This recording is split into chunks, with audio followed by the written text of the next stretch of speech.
superstar what? Acting, like flopping, flailing, trying to draw contact. I've never been fined for one flop since I've been playing in the NBA. So I don't know about no flopping or nothing. I don't know how to flop. So, but it seems like he's the one that was flailing, kicking his legs and stuff out yesterday. It wasn't me. What do you think of him bringing you into this, trying to save? That's normal. That's normal. But hey, you gotta bring somebody into it. You want to take the heat off yourself. Well, he also said that that stuff you put out. He just said that. Rush, is this kind of maybe evidence that when you get deep in a series, hotly contested, two really good teams, that after a while there's a certain kind of, you guys, people get grumpy about playing one another? I mean, yeah. I mean, you should start a series off grumpy. I mean, I don't have no friends.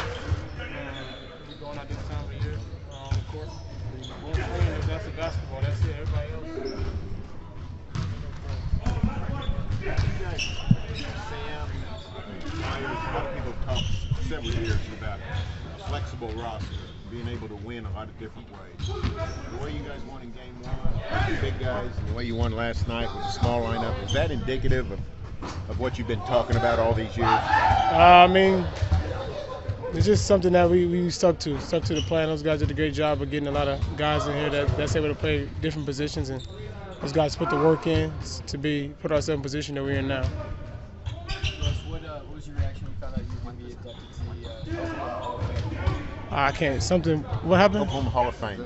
Oh man, that's a blessing, man. That's something. Anytime you're able to say you're in a Hall of Fame, and anywhere, I think it's a blessing in itself, especially for somebody like myself.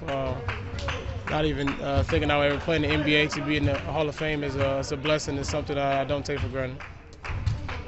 Well, as a competitor, Draymond being suspended for the next game. Is that part of you that want to beat the Warriors and play them at full strength?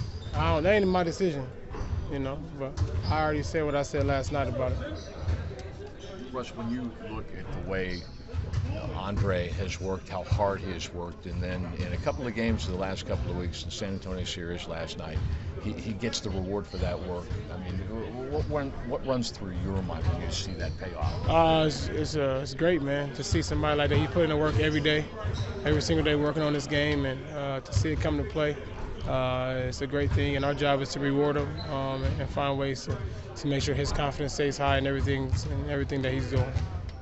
Regardless of the that game, were you encouraging Andre to be more aggressive offensively? Just shoot his open shots. I mean, like I tell him every game, whenever he's open, shoot the ball. You're a good shooter. They're gonna give you open shots, take it, attack the basket. He's athletic enough to do that and play off his defense, and that's what he did yesterday. regardless of Draymond Green's intent or not, there seems to be a more incidences of guys getting hit in the groin in the last several years. Have you seen an increase in that in your years in the NBA? No, I don't pay attention to that. I mean, that's some of it's part of the game. You can tell if it's intentional or not. You're able to differentiate if it's intentional or not.